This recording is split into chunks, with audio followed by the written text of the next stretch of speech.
എരമംഗലത്ത് വെളിയങ്കോട് ഗ്രാമപഞ്ചായത്ത് ഓഫീസിന് മുന്നിൽ സ്ഥാപിച്ചിട്ടുള്ള പ്രധാന ഹൈമാസ്റ്റ് ലൈറ്റ് നിഷ്പ്രഭമായിട്ട് നാളുകളേറെയായിട്ടും പഞ്ചായത്ത് അധികൃതർ നടപടിയെടുക്കുന്നില്ലെന്ന് ആരോപിച്ച് CPIയും AIYFും പ്രതിഷേധ പ്രകടനവും യോഗവും സംഘടിപ്പിച്ചു.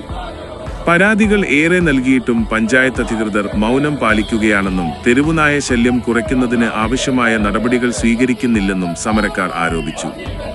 തെരുവുവിളക്കിന്റെ അറ്റകുറ്റപ്പണികൾ പൂർത്തിയാക്കി എത്രയും പെട്ടെന്ന് പ്രകാശപൂരിതമാക്കണമെന്ന് ആവശ്യപ്പെട്ട് നടത്തിയ സമരത്തിൽ പ്രതീകാത്മകമായി ഹൈമാസ്റ്റ് തൂണിൽ സമരക്കാർ തീബന്ധം കെട്ടിവച്ചു.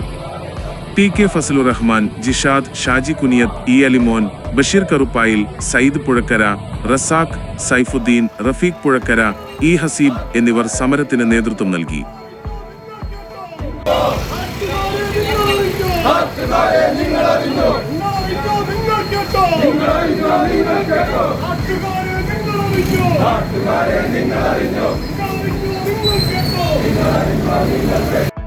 കട്ടുമുടിക്കാൻ പഞ്ചായത്ത്, കല്ലുകൂടാൻ പഞ്ചായത്ത്, ചായ കുടിക്കാൻ പഞ്ചായത്ത്, നാണമില്ല പഞ്ചായത്ത്. കോൺഗ്രസിന്റെ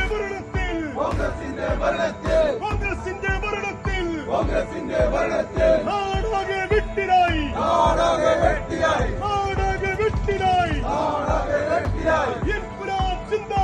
ഇൻക്ലാബ് സിന്ദാബാദ്.